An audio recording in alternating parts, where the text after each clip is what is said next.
आपल्या महाराष्ट्रामध्ये बऱ्याच कर्तृत्ववान महिला होऊन गेल्या. त्यातलं एक विशेष नाव म्हणजे अहिल्याबाई होळकर. आता या महिन्यातच येते ना, 320 त्यांचा जन्मदिवस आहे. त्यानिमित्तानं आपण आजचा कार्यक्रम ठेवलेला आहे. तर त्याच्याकरता आपण शिल्पा गोखले यांना आमंत्रित केलं आहे. मी त्यांना व्यासपीठावर येण्याची विनंती करतो. या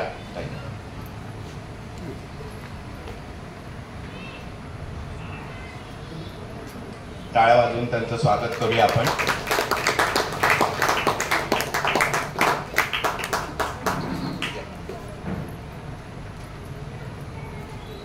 शिल्पाताई आपल्याकडे पहिल्यांदा येऊन गेलेले आहेत, मला वाटतं. हो, दोनदा येऊन गेले, 3-4 वेळा येऊन गेलेले आहेत. तर आता मी योगिनींना विनंती करतो की त्यांनी त्यांची ओळख करून द्यावी.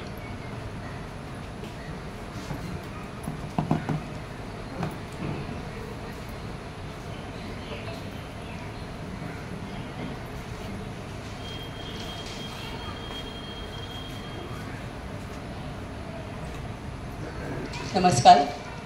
आचार्य त्रिकट्टा याच्यावर सर्व रसिकांचं पहिलं तर खूप खूप स्वागत आहे. आजचा कार्यक्रम खूप असा छान आहे आणि शिल्पाताईंची थोडीशी मी ओळख करून देते. तशा त्या नवीन नाही आहे, 3-4 वेळा आपल्याकडे येऊन गेलेल्या आहेत. पण प्रत्येक पाहुणा इथे येणारा त्यांचं नाविन्य काहीतरी घेऊन येतो, म्हणून ओळख करून देणं गरजेचं आहे. शिल्पाताई मकरंद गोखले प्रवचनकार आणि व्याख्याता आहेत. पार्ल्या इथे त्या राहतात. देना बँकेतून त्यांनी सेवानिवृत्ती घेतली, नंतर त्या बँक ऑफ बरोडामध्ये होते, बरोबर ना? त्याच्या आधीच त्यांनी सेवानिवृत्ती घेतली. 1000हून अधिक कार्यक्रमाचे त्यांनी सादरीकरण केले आहे. गणेश उत्सव, नवरात्र उत्सव, सोसायट्यांचे वार्षिक उत्सव, वसंत उत्सव, संक्रांत सण, चैत्र उत्सव, कोजागरी, वर्षा, वसंत ऋतू, विशेष अशा अनेक प्रसंगी त्यांचा बोलण्याचा हातखंड आहे. शिल्पा मकरंद गोखले नावाचे त्यांचे यूट्यूब चॅनल पण आहे. नंतर त्यांची विषयसूची फार मोठी आहे. त्याच्यामध्ये ललित आणि प्रासंगिक, याच्यामध्ये हिंदू सण, संस्कार, पर्यावरण, माय मराठी, स्पंदन सकारात्मकतेची, सखी साजनी एक कहाणी, मातृत्व व निष्काम कर्मयोग, अनादि सिद्ध नाम साधना, संक्रांत एक संक्रमण, चैत्र महिना, काव्य कोजागिरीचे, वसंत कौतुकम, ऋतू हिरवा ऋतू बरवा, व्याख्यान अधिक मासाचे, वारीचे अंतरंग, असावे जगणे आपुले छान, जलसाक्षरता, हसण्यासाठी जन्म आपुला, हसरे करुण सोडावे सकल जन.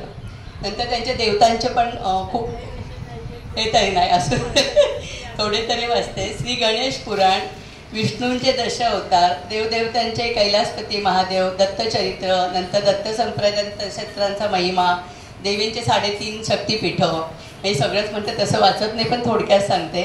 नंतर भगवती राधा ते संत मीराबाईपर्यंत, श्रीरामचरित्र, नंतर दासन हनुमान, राजपुत्र सिद्धार्थ ते भगवान गौतम बुद्ध, नंतर संत आख्यान त्यांचे आहेत, त्याच्यामुळे थोडे सांगते.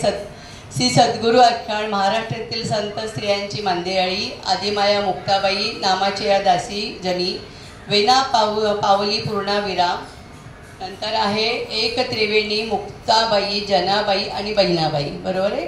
श्री तुकाराम शिष्या बहिणा शिऊरकर, संत मीरा, समर्थ रामदास स्वामी, नंतर संत शिरोमणी नामदेव महाराज, तुका आभाळा एवढा, महाराष्ट्रातील साधू पंचक, सद्गुरू गोंदवलेकर महाराज, अशा अनेक याच्यावर त्यांनी आपली व्याख्यानं दिलेली आहेत. आणि नरनारी याच्यामध्ये छत्रपती शिवाजी महाराज, छत्रपती संभाजी महाराज, कर्मयोगी, योगिनी जिजाऊ, अशी एक त्रिवेणी, जिजाऊ येसुबाई ताराराणी, स्वामी विवेकानंद, लोकमान्य टिळक, स्वातंत्र्यवीर सावरकर, क्रांतिज्योती सावित्रीबाई फुले, काव्य माऊली बहिणाबाई चौधरी आणि रामायणकालीन स्त्री आणि जे स्त्रीजीवन, अशा अनेक विषयावर अनेक याच्यावर त्यांनी व्याख्याने, नंतर त्यांचे व्याख्यानं होतात आणि अजूनही त्यांचे कार्यक्रम मला होतं सगळी ठिकाणी चालू आहे. तर आपण जास्त वेळ न घेता आपला कार्यक्रम आपण सुरू करूया. बसून बोललं तर चालेल? हो चालेल चालेल. म्हणजे मला उभ्याचाही काही प्रॉब्लेम नाही आहे. श्रीराम. सगळ्यांना सप्रेम नमस्कार. आपल्या रिवाजाप्रमाणे गणरायाला, आई सरस्वतीला आणि अहिल्यादेवी, तर ह्या प्रखर शिवभक्त आहेत, तर त्यामुळे भगवान म्हणजे महादेवांना आणि अहिल्यादेवींनाही मनोभावे प्रणिपात करून ही 300वी जयंती म्हणजे 31 मे 1725 हा त्यांचा जन्मदिवस आहे. तर आपण कधीही हे चरित्र घेऊ शकतो, पण 31 मे 2025ला ते 300वं जे जयंती वर्ष आहे त्याची सांगता होईल. तर त्यामुळे हे वर्ष विशेष महत्त्वाचं आहे, 300वं जयंती वर्ष साजरं होत आहे म्हणून. तर त्या अहिल्यादेवींना मनोभावे प्रणिपात करून आणि देवी म्हणते तेव्हा दिव्यती, जी दिव्य आहे, जी म्हणण्यापेक्षा ज्या म्हणायला हवं, दिव्य आहे, तेजस्वी आहे, तेजस्विनी आहे ती देवता. तर त्यामुळे हळूहळू तो प्रवास लोकमाता ते राजमाता ते लोकमाता, आणि राजमाता म्हणताना सुद्धा अजूनही तो दिव्य आहे, कारण त्या सामान्य कुटुंबातनं राजघराण्यात गेल्यात आणि तिकडनं मग प्रजेप्रती वात्सल्य भावनेने त्या राजमाताकडनं पुढे लोकमाताकडे सरकलेले आहेत. तर ते चरित्र उलगडताना सर्वप्रथम तुम्हालाही म्हणजे सगळ्यांना वंदन करता करता तुम्हालाही प्रणिपात अशासाठी की राणेसाहेब म्हणाले ते बरोबर आहे की 4-5 तरी वेळेला मी इथे आले आणि आपला ऋणानुबंध कसा जवळजवळ 10 वर्ष मे बी जास्तच मागे जाणारा आहे. तर त्यामुळे त्यावरनं सहज एक असं सांगावं असं वाटतं की ज्याला त्याला आपुल्या जातीचे भेटो मज कोणी, की जसं हरिण जाई हरणा संगे, अश्वांना प्रिय अश्वसंगती, मूर्ख रंगती मूर्खांसंगे, आणि बुद्धिमंत लुटती आनंद बुद्धिमंतां संगे, शीलछंद गुण समान ज्यांचे, शीलछंद गुण समान ज्यांचे, त्यांचे जडते मैत्रीचे नाते, त्यांचे जडते मैत्रीचे नाते. तर त्यामुळे असा काही ऋणानुबंध आहे की नेहमी मला खूपच आनंद होतो, म्हणजे बऱ्याच ठिकाणी जाताना आनंद होतो, पण त्यातली जी काही आज माझे मिस्टरसुद्धा म्हणाले, ते पण इथे येऊन गेले 2-3 वेळेला, तर म्हणाले आपण येताना पण बागेमध्ये शिरलो की इतकं अगत्यपूर्ण आपलं स्वागत करतात आणि जाताना सुद्धा आपण म्हणतो ना पाठवणी अगदी दारापर्यंत येऊन इतकं छान वाटतं. ते त्यांच्या ते विशेष लक्षात राहिले आणि ते त्यांनी मला पॉइंट आउट करून सांगितलं. तर असं खूप छान वाटतं आहे. तर आता विषयाकडे येताना की राजमाता जिजाऊ म्हणते तेव्हा की सत्व स्त्रीत्व सांभाळून, त्यामुळे त्याला अनेक विशेष महत्त्व येतं की सत्व स्वत्व, सत्व स्वत्व आणि सत्य ह्याची ज्यांनी प्राणपणाने आयुष्यभर जपणूक केली, तर त्या अहिल्यादेवी होळकरांचं चरित्र घेताना अहिल्याबाईंच्या अहिल्यादेवी झाल्या आणि खूप कमी लोकांना ती प्रसिद्धी त्यांच्या हयातीत मिळते. त्यांच्या हयातीतच त्या अहिल्यादेवी म्हणून ज्या प्रख्यात झाल्या, तर हा विषय घ्यायला मिळणं हे सुद्धा भाग्य आहे. भाग्याने ती संधी मिळेल. हा विषय मी पण नव्यानेच अभ्यास करून घेतला आहे आणि इतिहासाचं काय असतं पुढे पुढे म्हणून म्हटलं सगळं काय हे नको की पुढे पुढे होळकर शिंद्यांमधलं वैमनस्य किंवा थोरले बाजीराव वगैरे असे काही टॉपिक्स असे होतील किंवा त्यांचा मुलगा वगैरे की सगळ्यांनाच ते योग्य वाटतील, माझं बोलणं होईल असं नाही. म्हणून म्हटलं आपण थोडासा जरूर करूया आणि काही ह्याच्यानंतर थांबूया. पण कर्मयोगिनी, राजयोगिनी आणि त्याचबरोबर शिवयोगिनी असंही बिरुद ज्यांना चुकून जर मी जिला म्हटलं काय खूप मोठ्यांना पण आपण कधी कधी असा उल्लेख करतो, प्रेमाने तो करतो, जसं लता मंगेशकर वगैरे. तर कर्मयोगिनी, राजयोगिनी आणि त्याच वेळेला ज्या शिवयोगिनी आहेत, तर शिवयोगिनी या नावानेच एक निलांबरी गानू त्यांनी लिहिलेलं त्यांचं चरित्र आहे, ते मी वाचलं आहे. बऱ्याच जणांनी आपल्या परीने बरंच विस्तृत त्यांच्याविषयी लिहिलेलं आहे, पण तरीही आता हिमनगासारखं आहे की जसं थोडंसं माहिती होतं, हिमनग 9 भाग खालीच असतो, तसं मोठ्यांची चरित्र तशीच असतात. कितीही उलगडून जरी अभ्यास करत गेलं तरी. आणि आता काय होतं, वादविवाद खूप होतात. आता आपण निपक्षपातीपणे बोलू शकत नाही, अशी थोडी कठीण अवस्था झालेली आहे. तर ते असो. तर कर्मयोगिनी, राजयोगिनी आणि शिवयोगिनी म्हणते तेव्हा की हे कर्मयोगिनी राजयोगिनी जय तू अहल्या माता, जय तू अहल्या माता, जय जय तू अहल्या माता। यश कीर्ति की अमर रहेगी तव, हे आठवतंय कोणाला? यश कीर्ति की अमर रहेगी, यश नाही तव कीर्ति की जय जय तू अहल्या माता। यश कीर्ति की अमर रहेगी खूप महत्वाची ओळ आहे ती, पण जय जय तू अहल्या माता। यश कीर्ती यश मूळचीच ओळ गेली आहे माझी, ती दुसरी ओळ येते यश कीर्ती की अमर रहे, यश कीर्ती की गाथा जय जय तू अहल्या माता। तर त्या देवी अहल्याबाईंना नमस्कार। आणि त्या शिवयोगिनी म्हणते तेव्हा त्या त्यांच्या माहेरच्या घराण्याकडनं आणि सासरच्या घराण्याकडनं सासरी त्या होळकर म्हणजे मल्हारराव होळकरांची स्नुषा आहे, आणि होळ त्यांचं जे गाव आहे सासरकडनं हे जेजुरीचा जो खंडेराया, कारण हे जेजुरीचे मल्हारी मार्तंडाचे उपासक आहेत, तर ते गावसुद्धा होळ त्यांचं जे मूळ गाव आहे ते त्या मल्हारी मार्तंडाच्या जेजुरीच्या नजीकचंच हे गाव आहे। तर त्यामुळे जय जय ते गाणंच कुठेतरी आतमध्ये निनादत आहे। तर त्यामुळे शिवभक्त होण्यापाठीमागे जी 2-4 कारणं आहेत, तर त्या सासर माहेर दोन्हीकडनं जेजुरीच्या खंडेरायाच्या भक्त आहेत, आणि जेजुरीच्या खंडेरायाचा उल्लेख केला म्हणून 1-2 वाक्यात, कारण ते अनेक घराण्यांचं आणि म्हणजे धनगर असतील, रामोशी, मराठा, ब्राह्मण, आपला तो कुलदैवत नसेलही ते, पण अवघ्या महाराष्ट्राचंच ते आपण आदरपूर्वक कुलदैवत असा उल्लेख करू शकतो।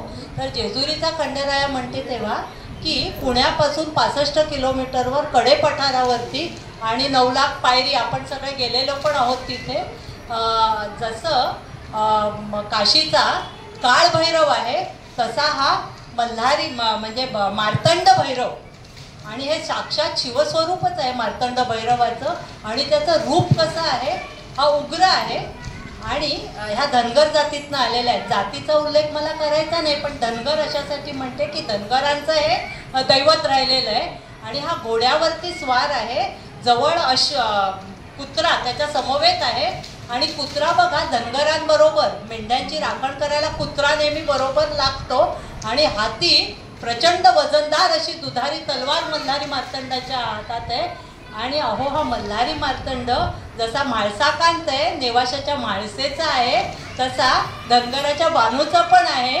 त्यामुळे धनगर जातीची पूर्ण त्याच्या प्रती आपला तो देव अशी जी भावना आहे, आणि म्हणून जेव्हा चंपाषष्ठी किंवा एरवी जो मल्हारी मार्तंडाच्या दर्शनाला जातात तेव्हा की मल्हारी वारी मोतियानी द्यावी भरून, नाहीतर देवा देवा मी जातो दुरून, आणि येळकोट येळकोट जय मल्हार म्हणून जी गर्जना चाललेली असते, तर येळकोट येळकोट जय मल्हार हे मल्हारी मार्तंडाचं आहे म्हणून जय मल्हार।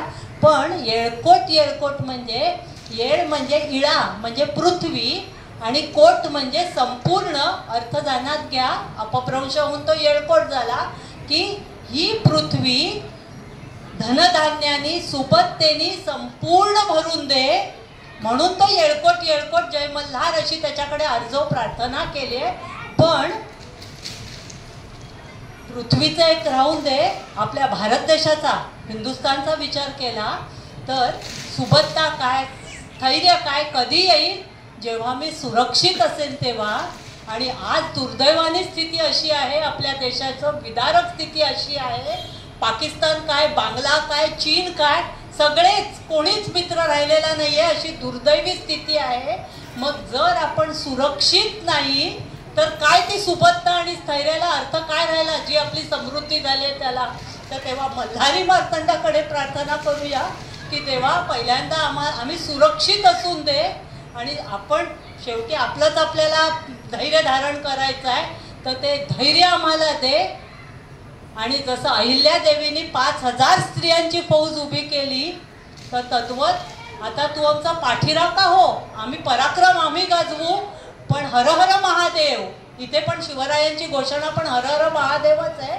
तर तेव्हा मल्हारी मार्तंडाकडे हीच प्रार्थना करूया की आम्हाला सुरक्षितता पहिल्यांदा, मग स्थैर्य समृद्धी जे काही पुढे येईल तर ते असो.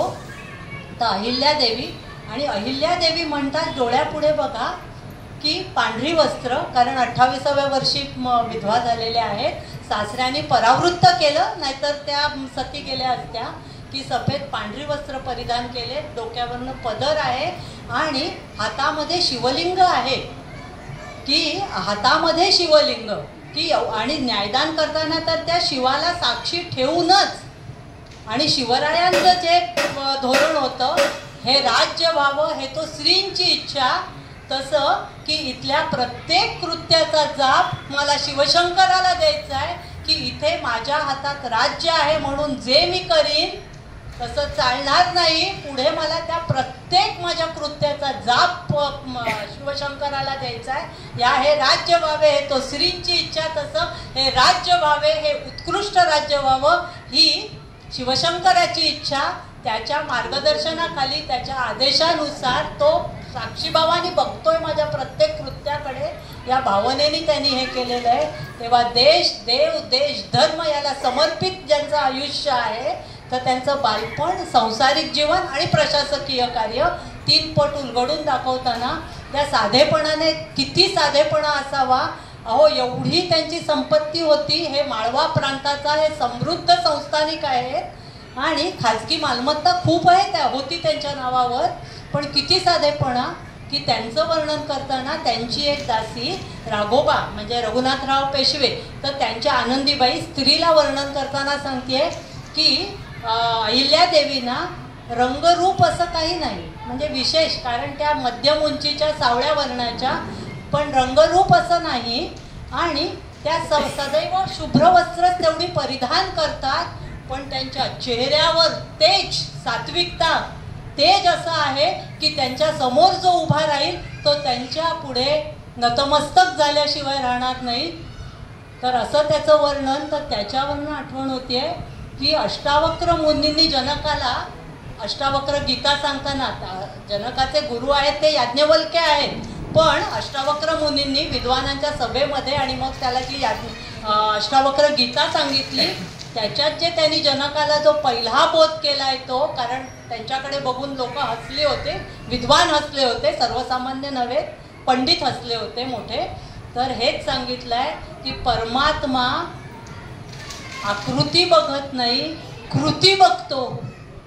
आणि म्हणून चोख्या मेळ्यानी पण जे आपल्या इथे म्हटलं आहे की काय बोललासी वरलिया रंगा, म्हणजे मला अहिल्यादेवी ह्याच्या दिसण्याविषयी नाही म्हणायचं आहे, पण हे त्या असामान्यातल्याच असामान्य आहे. पण जे चोख्याने सांगितलं आहे की काय बोललासी वरलिया रंगा, किंवा जे कबीर म्हणतात की सूरत से किरत बडी, सूरत तो जाती रहे आणि किरत बिना पंख उड जाए, की कीर्ती मरावे परी कीर्ती रूपी उरावे, या ब्रिदाच्या साक्षी आहेत त्या अहिल्यादेवी होळकर. आणि त्या शिवभक्त म्हणून बघा की जिथे जिथे त्यांनी धर्मशाळा बांधल्या, त्यांनी एवढा इस्लामचा उन्माद पाहिला की अरे आपली लोक परागंदा होत आहेत आणि त्यांना कुठे त्राईमाम आचऱ्याला जागा उरत नाही, तर मंदिरात, धर्मशाळेत कुठेतरी त्यांना एक विसाव्याचं ठिकाण, आपण त्याच्यापाठी एक बरेच उद्देशाने त्या बांधलेले आहेत, पण एक उद्देश त्यातला तो आहे. तर जो भाग घेत होते तो, तर तिथे जिथे जिथे धर्मशाळा बांधल्या, तर त्या धर्मशाळेमध्ये तुळशी वृंदावन असावं, तुळशी म्हणजे तुळशीचं रोप असावं, शिवमंदिर छोटं का होईना शिवमंदिर असावं, अन्नछत्र असावं, अन्नाची सोय असावी, आणि अन्न पाणी त्याची सोय असावी, आणि सशस्त्र तिथे सशस्त्र पहारेकरी उभा असावा संरक्षणासाठी. अशा खूप दूरदृष्टीची धोरणी जी स्त्री आहे, तर त्या अहिल्यादेवींना प्रणाम. आणि परत बघा कसं की त्या 8व्या वर्षी लग्न होऊन त्यांचं हे चौंड म्हणजे गावाकडनं त्या ज्या इंदोरला गेलेल्या आहेत, आणि इंदोरवरनं त्यांनी राजधानीनंतर महेश्वरला हलवलेली आहे. पण ह्या जो मुख्य भाग सांगत होते, एकदम डोक्यातनं गेला, की ज्या भागामध्ये त्या स्थिरावल्या, मध्य प्रदेशात माळवा प्रांतात, हा सगळा प्रांत बघा, आधी पूर्ण नर्मदा वाहते. आपण नर्मदा परिक्रमा केली असेल तर तिथे ओंकारेश्वर, महाकाल वगैरे, महेश्वर, ही सगळी शिवाची स्थानं आहेत. आणि हो साक्षात नर्मदा मैया कशी आहे, ही शिवपुत्री, ही शिवाची कन्या आहे. म्हणून आपण म्हणतो ना, नर्मदा कंकर सबही शंकर. तर त्या शिवाच्या भूमीमध्येच त्यांचं वास्तव्य झालं आणि तिथेच त्यांनी देह ठेवला.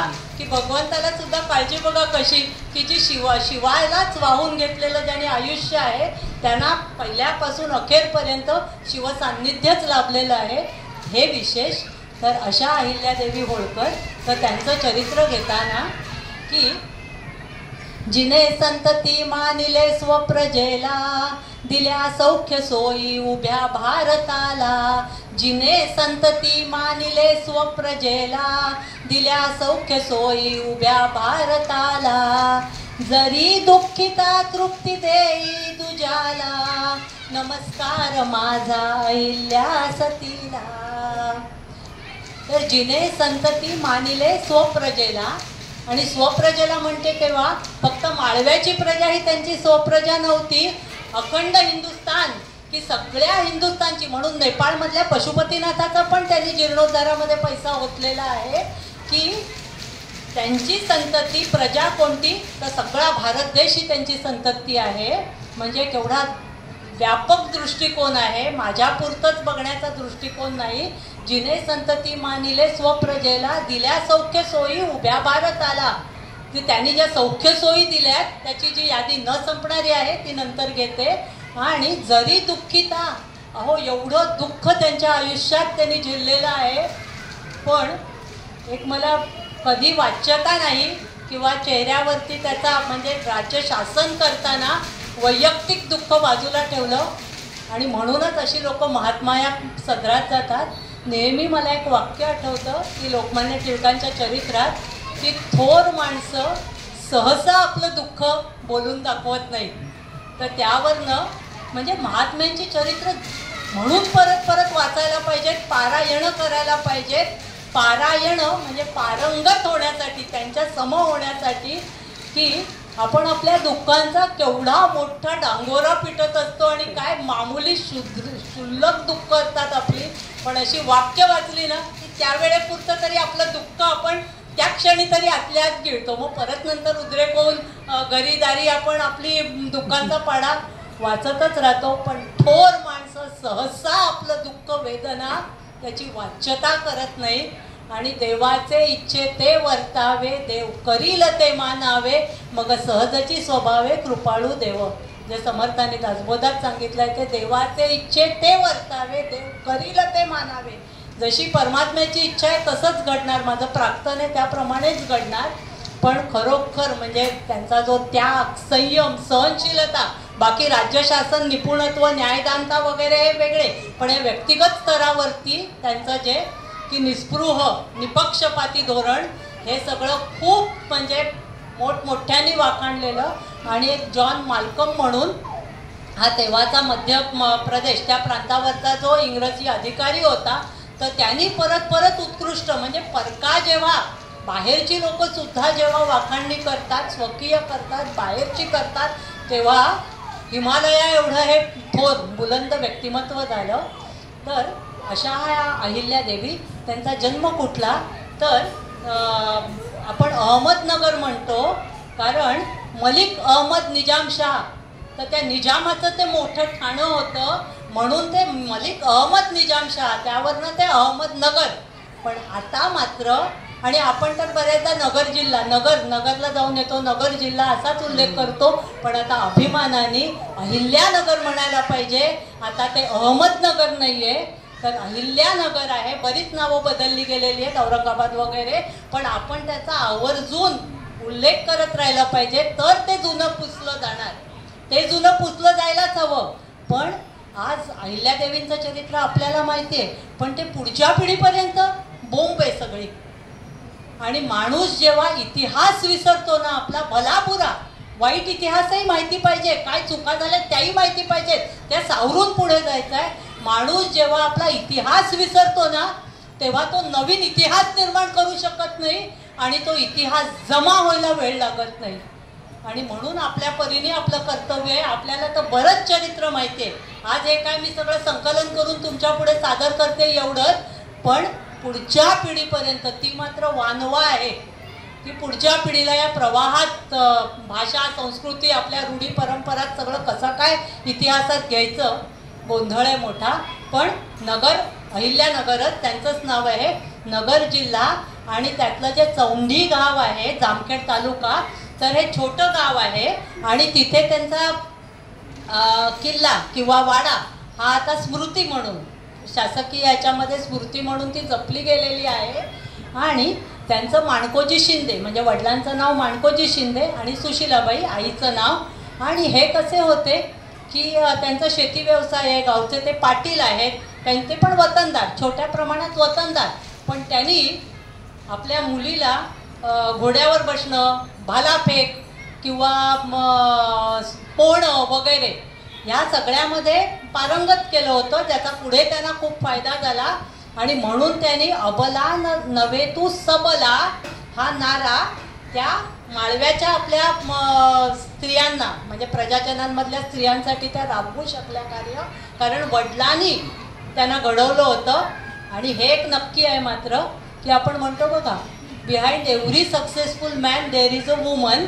उलट पण आहे की behind every successful woman, man म्हणा किंवा कोणीतरी, प्रेरणास्त्रोत कोणीतरी असतं ना. जेव्हा एखादा मोठी व्यक्ती घडते तेव्हा अहिल्यादेवींच्या बाबतीत मात्र एक हाती त्यांचे सासरे मल्हारराव होळकर, वडिलांनी पण त्यांना खूप पुशअप केलेलं आहे, पण मल्हारराव होळकरांचं त्यांना घडवण्यात, सासऱ्यांचं त्यांना घडवण्यात खूप मोठं योगदान राहिलं आहे. त्या भागाकडेच येते. आणि एक विशेष म्हणजे तेव्हा मुली शाळेत जात नव्हत्या, पण काही व्यक्तिगत ह्याच्यामध्ये कोणाला तरी गुरुजींना बोलवून वगैरे बेसिक तोंड ओळख, अक्षर ओळख, त्यामुळे यांना लिहिता वाचता येत होतं. तर ह्याचा त्यांना पोथी पुराणं त्यांना वाचण्याचा खूप, म्हणजे धार्मिक विचारसरणीच्याच त्या होत्या ना, अध्यात्मप्रवण होत्या. तर त्यामुळे वडिलांनी म्हणजे लिहिणं वाचणं शिकवलं, त्यांना शिकवून घेतलं असेल. तर त्याचा त्यांना नंतरच्या काळात त्यांचं स्वतःचं सुसज्ज वाचनालय, संग्रहालय म्हणतो ना, ग्रंथ संग्रहालय होता. आणि विचार करा, आता आपल्याला पण या गोष्टी अचंबित करणाऱ्या वाटतात. काळ 300 वर्ष मागचा, 300 म्हणजे 300+, त्या मोठ्या झाल्यावर थोड्या काळ मागे जाणार आहे. तेव्हा काही छपाई कला वगैरे नव्हती. तर जे खूप असे दुर्मिळ होऊ घातलेले ग्रंथ होते, पुराण ग्रंथ म्हणा किंवा मौलिक असे, तर ते त्यांनी नकला करून घेणं म्हणतो ना, हस्तलिखित, ज्यांचं अक्षर चांगलं आहे त्यांच्याकडून अशी 80-100 हस्तलिखित. आणि परत कागद म्हटला की तो त्याला जपायला लागतो, व्यवस्थित ठेवणं वगैरे. आपण इमॅजिनच करू शकणार नाही की तेव्हाचा काळ किती कठीण होता. म्हणजे रामदास स्वामी वगैरे आठवा की कसं जाऊन सगळं गोळा करून ते लिहिणं वगैरे अशक्य. आज सगळ्या सोयी आहेत आपल्याला, अगदी इतक्या सोयी आहेत, पण तरी म्हणावं तेवढं कर्तृत्व आपण गाजवू शकत नाही. हा खेद आहे. तर त्यांचं वाचनालय होतं, तो भाग मग मी पुढे घेते. पण वडिलांमुळे त्या लिहायला वाचायला शिकल्या. आणि आई वडिलांकडनं त्यांना ही शिवभक्ती आली होती. घराणंच सासर माहेर दोन्हीकडनं मल्हारी मार्तंड, शिवाचे उपासक. आणि शिवभक्ती आली होती म्हणताना देवभक्ती म्हणूया. ह्यातही परत बघा की त्या श्रद्धाळू होत्या, पण श्रद्धा वेगळी आणि देवभोळेपणा वेगळा. आता हे बरोबर बोलते ना जयंत नारळीकर, तर गणपती दूध पितो का कित्येकानी विचारणा केली आणि त्यांनी ते दाखवून दिलं की पोकळीतनं ते दूध खेचलं जाऊ शकतं वगैरे. तर त्या मुद्द्याकडे न जाता मला हे म्हणायचं की श्रद्धा वेगळी, सश्रद्ध जरूर असावं, श्रद्धा वेगळी आणि देवभोळेपणा वेगळा. म्हणजे श्रद्धा आपल्याला सशक्त करते, बळकट करते, आत्मनिर्भर करते. श्रद्धा असावीच, श्रद्धास्थानावर श्रद्धा असावीच. ती कोणाची शिवाजी महाराजांवर असेल, श्रद्धास्थान प्रत्येकाचं वेगळं असेल, दैवत वेगळं असेल, पण श्रद्धा निश्चित असावी. आणि देवभोळेपणा आहे त्यांनी काय होतं, माणूस दुर्बल होतो, कमकुवत होतो. म्हणजे बघा की अरे मी देवाला नवस बोललाय, फेडायला पाहिजे, देव बघतोय, किंवा असं मी करून चालणार नाही वगैरे, एवढं मला करायलाच पाहिजे, यानी सोळ्यानी स्वयंपाक वगैरे जे काही असेल, तर त्या देवभोळेपणामुळे माणूस अशांत होतो, एकेका वेळेला अस्थिर होतो आणि अराजक म्हणजे मनात निर्माण होतं. तर तेव्हा सश्रद्ध असावं, पण देवभोळे भीतीपोटी नसावं. देवावरती भक्ती ही प्रीतीपोटी असावी, भीतीपोटी नसावी की देव कोपेल, मी असं नाही केलं तर वगैरे. भक्ती हवीच हवी देवावर. भक्तियोग हा सर्वश्रेष्ठ योग आहे, पण ती प्रीतीतून, भीतीतून उद्भवलेलं नसावं. म्हणजे भीतीतनं बाहेर पडून प्रीतिमय भक्ती देवावर करावी. अहिल्या देवींची ही भीतीतनं नव्हती, प्रीतीने त्यांनी वाहून घेतलं होतं शिवतत्वाला. आणि म्हणून शिवम भजेत, शिवम भजता भजता त्या शिवमय होऊन त्यांची देहाची अखात झालेली आहे. तर आता पुढचा प्रसंग की त्या वयाच्या 8व्या वर्षी त्यांचा जन्म आहे हा 31 मे 1725 आणि त्यांची अखेर झालेली आहे 70 वर्षाचं आयुष्य 13 ऑगस्ट 1795. आणि 13 ऑगस्ट 1795 तर त्या दिवशी श्रावण अमावस्या होती. आपण म्हणू बाप रे, अमावस्या म्हणजे आपण त्या दिवशी देहाची म्हणजे देह जाणं आपण अमावस्या म्हटल्यावर, पण ही कोणती अमावस्या आहे? श्रावण अमावस्या. आपल्याला सगळ्यांना माहिती आहे मातृदिन आणि 64 योगिनींचं, योगिनी म्हणजे या पार्वती स्वरूपिणी आहेत, तर 64 योगिनींचं पूजन करतो. त्या योगिनी या मातृस्वरूपिणी आहेत. तो आपला मातृदिन आहे. आपला मदर्स डे आत्ता झाला इंग्रजांच्या पद्धतीचा, तो नव्हे न ऋण जन्म देते पिठे, एक दिवसापुरतं आईचं प्रतिकृतज्ञता ही आपली संस्कृती नव्हेच नव्हे. तर त्या ज्या 64 योगिनी पूजन त्या मातृस्वरूपिणी, म्हणून आपण म्हणतो बघा, या देवी सर्व भूतेषु मातृरूपेण संस्थिता, नमस्तस्यै नमस्तस्यै नमस्तस्यै नमो नमः. तर म्हणून तो मातृदिन. आणि त्या मातृदिनाच्या दिवशी म्हणजे ही साक्षात योगिनीच आहे, शिवयोगिनी, राजयोगिनी, कर्मयोगिनी, त्यांच्या देहाची अखेर व्हावी. हा एक छानच म्हणजे मोठा योगायोग आहे. एक नेहमी बघा मातृदिन ह्या दिवशी श्रावण अमावस्येला नेहमी एक विषय घेतला जातो, कारण तो स्त्रियांचं गुणगान त्या दिवशी होतं. म्हणून मातृत्व, नेतृत्व आणि कर्तृत्व. तर मातृत्वात जिजाऊ तेव्हा घेतली जाते, कर्तृत्वामध्ये झाशीची राणी घेतली जाते, आणि नेतृत्वामध्ये आणि कर्तृत्व सगळ्याच डगरींवरती तेव्हा अहिल्यादेवी. ह्या तिघींचाही आवर्जून तेव्हा एक विषय त्या दिवशी घेतला जातो आणि तो एकदम समर्पक विषय आहे, मातृत्व, कर्तृत्व आणि नेतृत्व सिद्ध करणाऱ्या. तर असं झालं की अहिल्यादेवी 1725चा जन्म, 1733 8व्या वर्षी लग्न, 1725 35 45 54. म्हणजे हे मी काय सणावळ नंतर माझी चालेल, सणावळ नंतर जाईल म्हणून आधी त्याचा हे करते की 1754 वयाच्या 28व्या वर्षी त्यांचे पती गेलेले आहेत कुंभेरच्या लढाईत राजस्थानला, ते पुढे घेते. आणि त्याच्यानंतर म्हणजे या त्यांच्या आयुष्य चरित्रातल्या या महत्त्वाच्या ज्या तारखा आहेत तेवढ्या नक्की आपल्याला माहिती हव्यात. 1761 14 जानेवारी 1761 पानिपत, दुर्दैवी पानिपत, ज्याचे खूप मोठे आघात झाले. त्याच्यामध्ये होळकर नाही आहेत सामील किंवा आहेतही, तो भाग पुढे घेते. नंतर त्याच धक्क्याने म्हणा किंवा एक तोच महत्त्वाचा 1766ला मल्हारराव गेलेले आहेत. त्यांच्या पाठी एक म्हणजे प्रचंड जी शक्ती जी मल्हाररावांची होती ती 1766.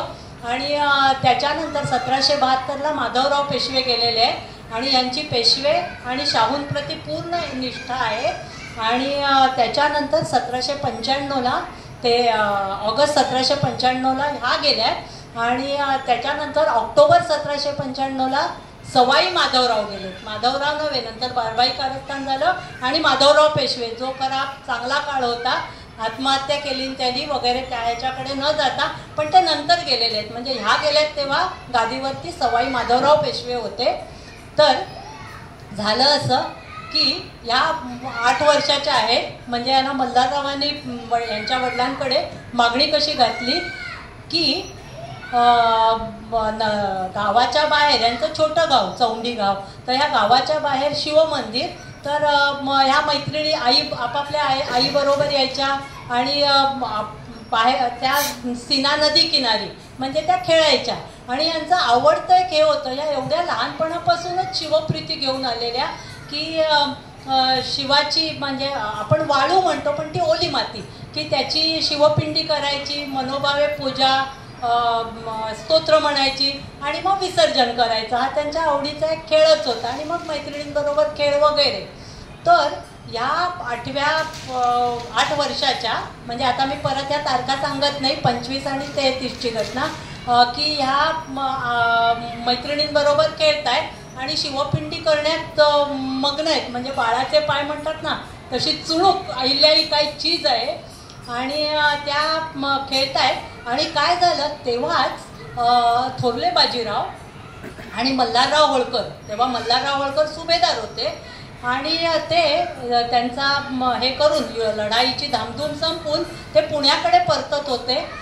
पण सूर्य अस्ताच जायला लागला. आता पुढचा प्रवास नको, आज इथेच थांबूया म्हणून त्यांनी सीना नदीच्या किनारी, यांचंच गाव म्हणजे, तिथे आपले घोडे वगैरे सोडलेले, त्यांना पाणी वगैरे आणि तात्पुरत्या याच्यामध्ये ते विसावले.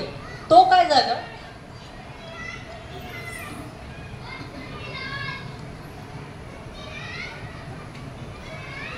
एक घोडा उधळला, असा अचानक उधळला आणि तो जोरात असा त्या नदीच्या किनाऱ्यावरनं धावायला लागला. आणि दृश्य बघा, म्हणजे कधी कधी इमॅजिन, आता मी जे वाचलंय त्याच्यात चित्र होतं, पिक्चर स्पीक्स 1000 वर्ड्स, तसं ती कल्पना यायला तुम्ही चित्रमय डोळ्यापुढे आणा.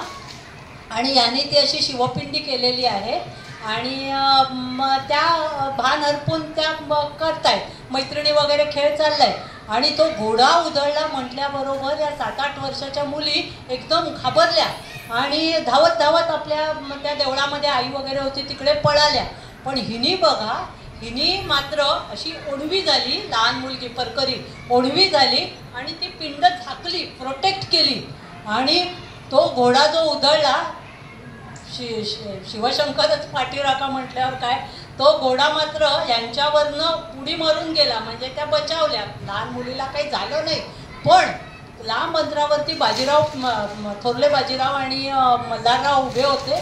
तर अखरीच म्हणजे ही मुलगी आणि काय असं चाललंय म्हणून ते पुढे आले आणि जरा ह्यानीच विचारलं, अगं तू हे काय करतेस, त्या घोडा तुला लाथाडून गेला असता तर मेली असतीस ना, म्हणजे जखमी, हे काय तू करतेस म्हणून.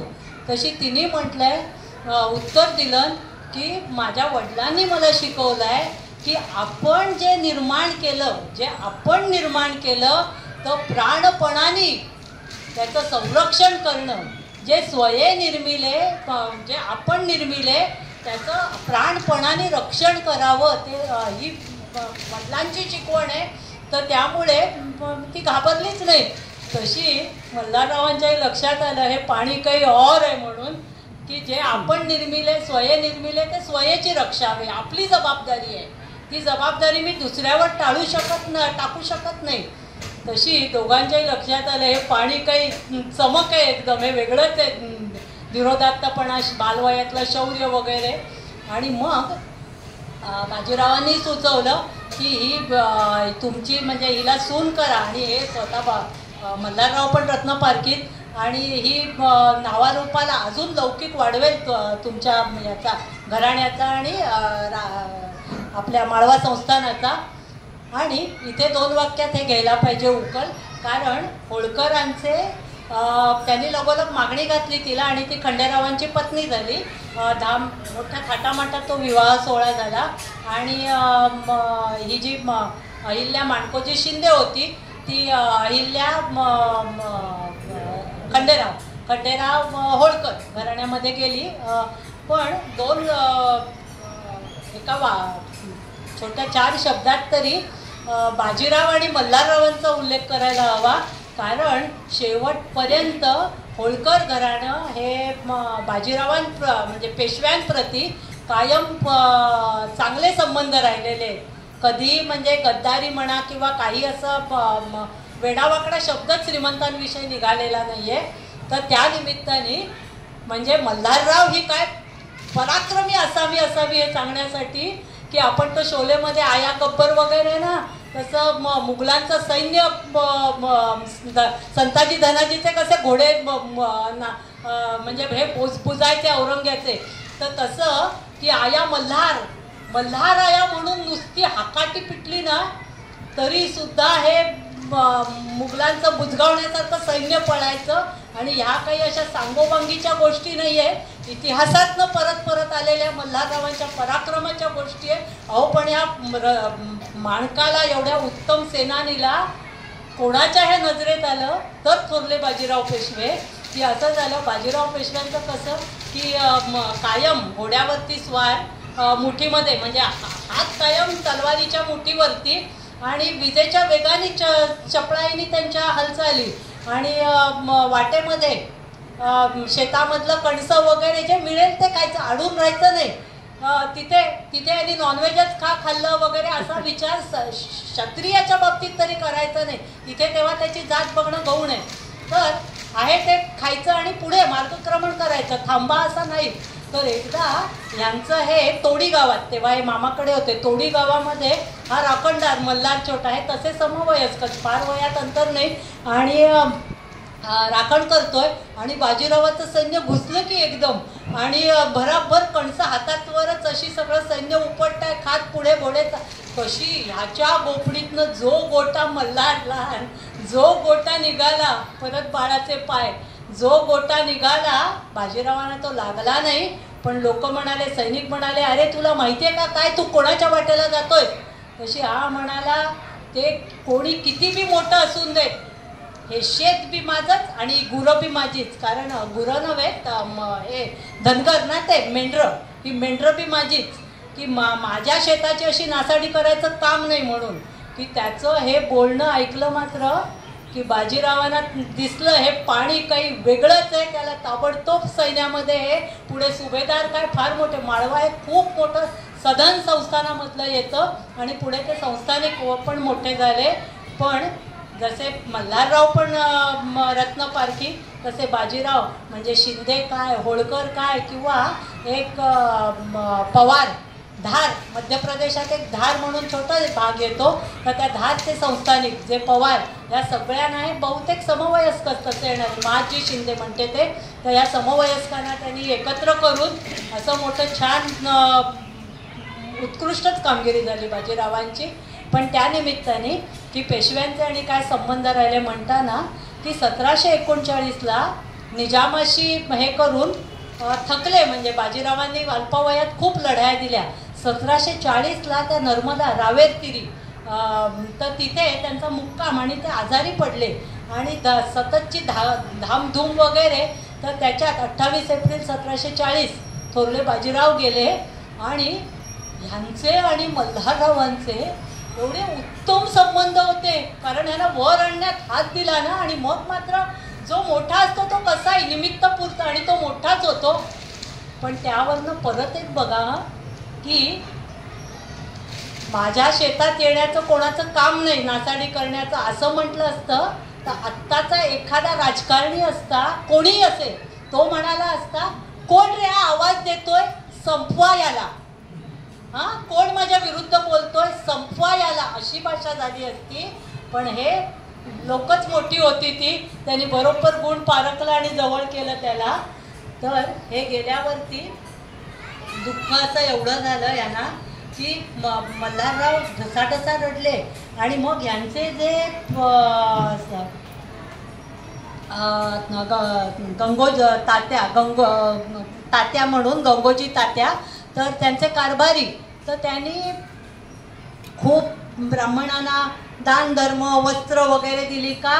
कारण बाजीरावांच्या आत्म्याला शांती लाभावी म्हणून. लहान वयात अकल्पित रावेर केडीला ते गेले असे, आणि तिथे बघा आजही दुर्लक्षित आहेत बरीच स्थानं, की एक गुमटी वजा समाधी आहे, आणि नर्मदेचं पात्र झुळूझुळू, नर्मदेने काय मध्य प्रदेशवर वरद असतंय, झुळूझुळू पात्र वाहत आहे. आणि शिवमंदिर आहे की अहिल्यादेवीने जे अनेक शिवमंदिरांचा जीर्णोद्धार केला, त्यात 12 ज्योतिर्लिंग लाईनीने घ्यायची, की खालचं रामेश्वर आणि वरचं बद्री आणि केदारपासून. तर मधली सगळीच आली, आपलं भीमाशंकर, नाशिकचं त्र्यंबकेश्वर सगळीच आली. पण प्रसंग असा झाला बघा, म्हणजे याच्यात अहिल्यादेवींचा एक गुण सांगण्यासाठी की एवढा दानधर्म त्या गंगोजी तात्यांनी केला, त्यांचे मोठे कारभारी, आणि तो खाजगी खर्चामध्ये टाकला, खाजगी नव्हे सरकारी खर्चात टाकला. आणि हे जसं कळलं, मल्हाररावांच्या हयातीतच अहिल्याबाई देखरेख करायला लागल्या होत्या. मल्हारराव कायम कीर्तीवरती असायचे आणि मल्हारराव काय म्हणायचे की देवा मल्हारी मार्तंडांनी हे एवढं उत्तम रत्न आम्हाला दिलेलं आहे की त्यांच्या जीवावर, सुनबाईच्या जीवावरती आम्ही मुलुकगिरी करायला मोकळे आहोत म्हणून. आणि एकदम निहायत खुश असायचे आपल्या सुनबाईच्या कामगिरीवरती, सर्वतोपरी सगळ्यात, दानधर्म असून दे, राज्य प्रशासन असून दे, सगळ्याच ह्याच्यावरती. पण इथे असं झालं की गंगोजी तात्यांना खडसावताना ह्या म्हणाल्या की थोरले बाजीराव हे आपल्या माझ्या मामनजींचे हे शपथबंधू होते, त्यांच्यासाठी जो खर्च, हे वाक्य अंडरलाईन ना, त्यांच्यासाठी जो खर्च केला, त्यांच्या आत्म्याला हे मिळावं शांती म्हणून जो खर्च केला तो तुम्ही सरकारी तिजोरीत कसा टाकता? म्हणजे हा आमच्यासाठी, आमचा माणूस आहे हा, तो खाजगीतनं खर्च वळता करा आणि सरकारी तिजोरीतला एकही पैसा खाजगी ह्याच्यात जाता कामा नये. उलट प्रसंगी खाजगी खर्चामधनं सरकारी खर्चामध्ये खर्च झाला तरी चालेल एक वेळ, पण सरकारी तिजोरीतला एकही नवा पैसा हा खाजगीकडे वळता होता कामा नये. खर्च वळवा, हा सरकारी याच्यातनं खाजगीमध्ये खर्च वळवा. सांगण्याचं तात्पर्य त्या किती निस्पृह आणि सर्वार्थाने त्या स्वतःसाठी न राखणाऱ्या होत्या, एक प्रसंग सांगण्यासाठी म्हणून. तर ते असो. तर पुढे जाऊन की लग्न झालं आणि नंतर त्यांच्या लक्षात आलं, इथे मला वाटतं थांबवा आता, कारण आता त्यांच्या मुलाकडे येते आपल्यासाठी. पण कुठेतरी ह्या त्यांचं प्रशासन उत्कृष्ट म्हणून की त्यांचा आदर्श डोळ्यापुढे ठेवून त्या मार्गावर एक तरी पाऊल टाकूया, तर हीच त्यांना ती खरी मानवंदना होईल. तर तेव्हा या म्हणजे खूप मोठं चरित्र आहे. नंतर यशवंतराव फणसे बसले, पण आज एवढी वर्ष झाली तरीही त्यांचा राज्यकारभार असेल, न्यायदान असेल, और टपाल व्यवस्था त्यांनी माळवा ते पुणा, कारण पेशवे हेडक्वार्टर होते शाहूनगर, त्यांनी टपाल व्यवस्था हे केली. त्यांच्या लक्षात आलं टपाल लेट जात आहे. मग त्यांना दिरंगाई लक्षात आली, त्यांनी ताबडतोब वेतन कमी केलं. जे घोड्यावरनं इकडनं तिकडे पुढे पुढे वेतन कमी केलं, दट्ट्या बसला बरोबर, मग ते सुरळीत वेतन व्यवस्था झाली. असे पैलू, शतपैलू किंवा अष्टपैलू व्यक्तिमत्व आहे. घेऊ तेवढे थोडं आहे, पण खरोखर क्वचित शतकातनं असं एखादं मोठं व्यक्तिमत्व होऊन जातं. तर त्या सर्वार्थाने पुण्यप्रद आहेत आणि दानशूर आहेत, दानाची परिसीमा आहे. तर मनोभावे प्रणिपात करून इथेच सांगता करते.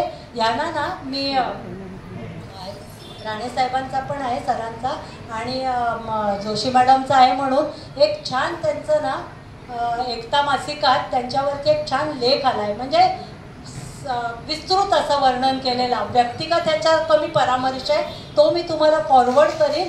आणि त्या व्यतिरिक्त आता या 2-3 दिवसामध्ये आकाशवाणी का काय सह्याद्री वाहिनी कुठेतरी त्यांची 2-4 गाणी किंवा काहीतरी अशी सादरीकरण आहे. जे मला मेसेज आले ते मी पाठवते, ते ग्रुपवरती नक्की पाठवा. सोमवारी येते वनिता मंडळात. हां, मग हे ऐकून ठेवा, सोमवारी वनिता मंडळ. तर तेव्हा तर ते आता बघत्या ते ओळ आठवते का, हे कर्मयोगिनी राजयोगिनी जयतु अहल्या माता, जय तू अहल्या माता, जय जय तू अहल्या माता, युगो युगोंतक अमर रहे. ते येईल का ना त्या दिवशी, युगो युगोंतक अमर रहेगी तव यश कीर्ती की गाथा, जय जय तू अहल्या माता, जय जय तू अहल्या. हॅलो. कार्यक्रमाची सांगता करताना मी शोभाताईंना विनंती करतो की त्यांनी 2 शब्द बोलावे. पद न ठेवता बोलणं, आणि तेही संस्कृत, हिंदी, मराठी आणि उत्स्फूर्तपणे बोलणं. एकदा आपण जोरदार दाद देऊया. अहिल्याबाई हा विषय खरंच इतका मोठा आहे की पटकन संपणारच नाही आणि त्यांच्या बाबतीतल्या वदंता खूप आहेत. तर मला एक अगदी काय म्हणायचं त्याला काहीतरी प्रसंग इतके खूप आहेत त्यांच्या आयुष्यातले, बऱ्याच ठिकाणी केलेले आहेत. तो मगाशी त्यांनी धावता घेतला, थोडासा विस्तृत करून सांगायला मला आवडेल की त्यांच्या बाईंच्या अहिल्याबाईंच्या दरबारामध्ये एक अशी घंटा होती बाहेर, त्यात जिथे न्यायदान चालायचं त्याच्या बाहेर अशी एक घंटा होती आणि ज्याच्यावर अन्याय झालाय किंवा ज्या माणसाला न्याय मागायचा आहे त्याने ती घंटा वाजवायची. आणि एक दिवस काय झालं की एक गाय आली आणि ती घंटा तिने वाजवली. तेव्हा अहिल्याबाई म्हणाल्या, अगं बाई आता तुला पण न्याय हवाय की काय माझ्याकडनं. आणि ती चालायला लागली. त्याबरोबर तिच्या पाठोपाठ अहिल्याबाई पण चालत गेल्या.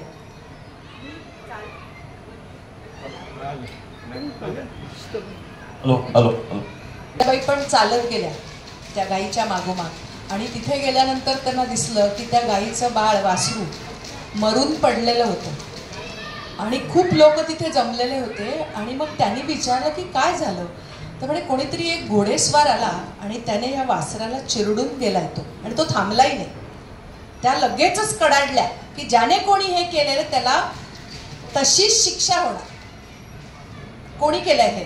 पण सगळेजण आपापसात कुजबुलायला लागले, बोलायला लागले, पण कोणी उत्तर द्यायला तयार नाही. तेव्हा दरडावून अहिल्याबाईंनी विचारलं की कोणी केलंय हे मला कळलं पाहिजे.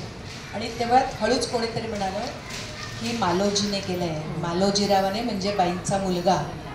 लगेच बोलावणं पाठवलं गेलं मालोजीला. आणि तिथे आणल्यानंतर पोरसौदा होता, 14-15 वर्षाचा होता मालोजी, परंतु त्याला सगळे नाद होते त्या वयात सुद्धा. आणि त्याला विशेष म्हणजे ब्राह्मणांना छळायला फार आवडायचं. म्हणजे धोतर दान करायचं आणि त्याच्यातनं विंचू सोडायचं.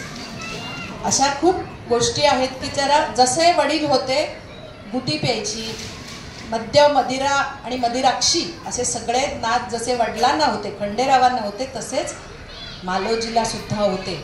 आणि मग तो तिथे झोपायला लावलं. त्याला झोपायला लागल्यानंतर सगळेजण प्राण रोखून बसले की आता तो घोडा, आणि सांगितलं आता घोड्याने धावत तिकडनं यायचं लांबनं आणि त्याच्या अंगावरनं जसं वासराला झालं तसंच ह्यालाही करायचं. मनावर हृदयावर दगड ठेवून एका आईने हे करावं. आपण आज काय करतो सगळ्यांना माहिती आहे की आपण आज आपल्या मुलाची चूक असली तरी सुद्धा दुसऱ्याला ओरडतो. तर अशा वेळात आणि तितक्यात असं झालं की तो घोडा जवळ आला तेवढ्यात कोणीतरी एखाद्या ह्याने मालोजीला जोरात खेचलं आणि मालोजी वाचला. हे जे आहे ना, म्हणजे मातृहृदयावर सुद्धा प्रसंगी दगड ठेवून. किंवा अजून एक प्रसंग आपणही तो वाचला असेल की खंडेराव, त्याला सगळा नाद होते ना, त्यामुळे त्याला सतत पैसे लागायचे. ते ज्या बाया त्याच्या ठेवलेल्या होत्या, कंचनी ठेवलेल्या होत्या, त्याच्या मदिरा, सगळेच बुटी प्यायचा, सतत झोपेतच असायचा वगैरे वगैरे. तर त्याला तनखा पुरायचा नाही त्याला तो द्यायचा तो. तर एकदा त्याने काय झालं, पुढच्या महिन्याचा तनखा आधीच घेतला होता आणि तो घेतलेला असताना सुद्धा त्याला परत पुढच्या अजून एक हवा होता. तो म्हणाला मागच्या महिन्याचा दिलेला आता होणार नाही. तो इतका चिडला की ती तनख्याची वही असते ना, ती किर्द खतावणी, ती जोरात फेकून दिली. आणि त्या क्षणाला अहिल्याबाईंनी न्यायदान म्हणजे काय हे सांगितलं की त्या क्षणाला त्यांनी सांगितलं की ह्यांच्या रोख स्वतःच्या वैयक्तिक ह्याच्यातनं खात्यातनं 25 मोहरा घ्यायचे, कारण ही त्याने सरकारी कामकाजाची वही भिडकावून दिलेली आहे. हे जे न्यायदान आहे ना. आणि याच्यानंतर मल्हाररावांना जेव्हा ही सगळी गोष्ट म्हणजे सासऱ्यांना कळली तेव्हा बाईंचा सत्कार केला. म्हणजे सुनेची बाजू घेणारा मला वाटतं एकमेव सासरा असेल की तेव्हा सत्कार केला त्यांचा. असे इतके छान प्रसंग आहेत, पण सगळे छान असले तरी सुद्धा बाईंच्या दुर्दैवाचे हे दशावतार आहेत. इतकं त्यांनी भोगले आयुष्यात. आणि ते घेतल्यानंतर मला मी 2 ओळी मला माहिती होतं लागणार म्हणून माधव जुलियनांच्या 1-2 ओळी त्या वाचते आणि थांबते की जिच्या व्यक्तिगत उत्पन्नातून वाहे दानाची सरिता, जिच्या व्यक्तिगत उत्पन्नातून वाहे दानाची सरिता, ती गंगाजळ निर्मळ राणी कोण, जिचा कोश नचरिता. भोग परांमुख होय परी, नघे कर्तव्याचा संन्यास, निदिध्यास घे शिवाचा, योग कठीण हा अन्यास. राजयोग जनकाचा नाही, भाकड गोष्ट पुराणीची, रहस्य दावी इतिहासाची कथा अहिल्या राणीची, असं माधव जुलियन यांनी लिहिलेलं आहे. पण हे सुंदर चरित्र आपल्यासमोर इतक्या उत्स्फूर्तपणे समोर एकही काही न ठेवता तारखांसकट मांडलं, त्याबद्दल खरंच काय म्हणायचं, त्याला नतमस्तक व्हावं असं हे व्यक्तिमत्व आहे. आणि शेवटी फक्त बाईंबद्दल एवढंच म्हणावं असं वाटतं, निंदन्तु नीति निपुणाः यदि वास्तुवन्तु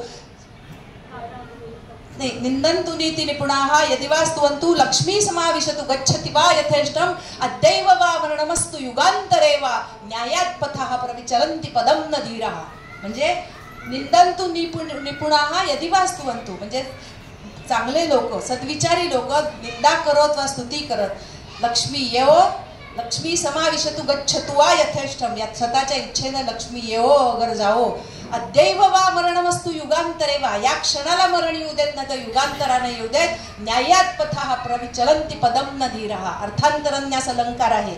एकाही क्षणापासून जे विचारी लोक असतात ते जराही ढळत नाहीत. कुठचीही अडचण आली तरी सुद्धा पदम न धीरः, न्यायात पथः प्रविचलन्ति, विचल होत नाही मनाची, हेच मोठ्या लोकांचं लक्षण आहे. आणि जे अहिल्याबाईंनी आपल्या कर्तृत्वातनं, व्यक्तित्वातनं आणि आपल्या नेतृत्व गुणातनं, दातृत्वातनं जे दाखवून दिलं, त्याच्याबद्दल मला वाटतं अधिकाधिक वाचावं. आता खूप काही येत आहे आणि वाचण्यासारखं आहे. पण शिल्पाताई खूप खूप छान सांगितलं, आम्हाला खूप आवडलं पण. आणि इथला एकही मला वाटतं कोणी उठून गेला नाही, याच्यातच आहे. आणि कोणालाही मोबाईल बघावा असा वाटला नाही. हां, त्या अर्थी मला वाटतं हा भर्तृहरीच्या नीतिशतकातला आहे. आत्ताचा हा जो श्लोक सांगितला ना तो नीतिशतकातला आहे भर्तृहरीचा. अर्थांतरन्यास अलंकार त्यातनं आहे. म्हणजे 3 दाखले देऊन शेवटच्या ह्याच्यामध्ये नियम सांगितलेला असतो. खूप खूप छान. आणि असं वाटत होतं की तुमच्याकडनं ऐकतच राहावं. खूप खूप दाखले दिलेत आणि छान मनापासून हृदयातनं बोललात. मला वाटतं या हृदयाचा त्या हृदयाशी संवाद खूप छान झाला. मला वाटतं आम्ही सगळे पावलो. अहिल्याबाई आमच्या मनात पोचल्या. मनापासून धन्यवाद. पण नंतर जे राहिले ना खूप वाताहत झाली, निसट्ट झालं की पारडं झुकलं क्षणात. पण त्या सगळ्यांचं परत उस्तवाऱ्या करण्यात वगैरे विदीर्ण झाले मल्हारराव सुद्धा त्या ह्याच्यात. काय कारणाने मात्र बरेच संस्थानिक जे उतरले नाहीत त्याच्यात ते हे त्यांचं एक दाखवलं जातं होळकरांचं. आणि अहिल्यादेवींवरती कधी कधी की त्यांनी राज्यविस्तार नाही केला वगैरे, स्वतःच्याच भागाची सुजलाम सुफलाम करण्याकडेच लक्ष ठेवलं. शेवटी काय इतिहासकार वेगवेगळ्या अंगाने लिहित जातात. असे थोडे 2 मुद्दे त्यांच्या होळकर घराण्याविषयी.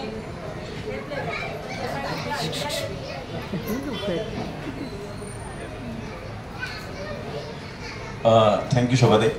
खूप अभ्यासपूर्ण त्यांची माहिती होती. शिल्पाताई शिल्पाताईंनी खूप छान शब्दात वर्णन केलं आहे. त्याबद्दल मी आपणा सर्वांच्या वतीनं शिल्पाताईंचे आभार मानतो. तसं शोभाताईंनी सुद्धा छान शब्दात वर्णन केलं आहे. त्यांचे आभार मानलेत. त्यांचे सुद्धा आभार मानतो. आमच्या या आत्रेकट्ट्याची प्रथा आहे ताई, काहीतरी आपण आला तिथं तर थोडंसं मानधन तुम्ही तर अपेक्षा नव्हतीच नव्हतीच, तरी पण मान देण्याची आमची प्रथा आहे. तर मी राणेसाहेबांना विनंती करतो की त्यांनी शिल्पाताईंना आपल्या भावनांचं प्रतीक त्याचा स्वीकार करावा.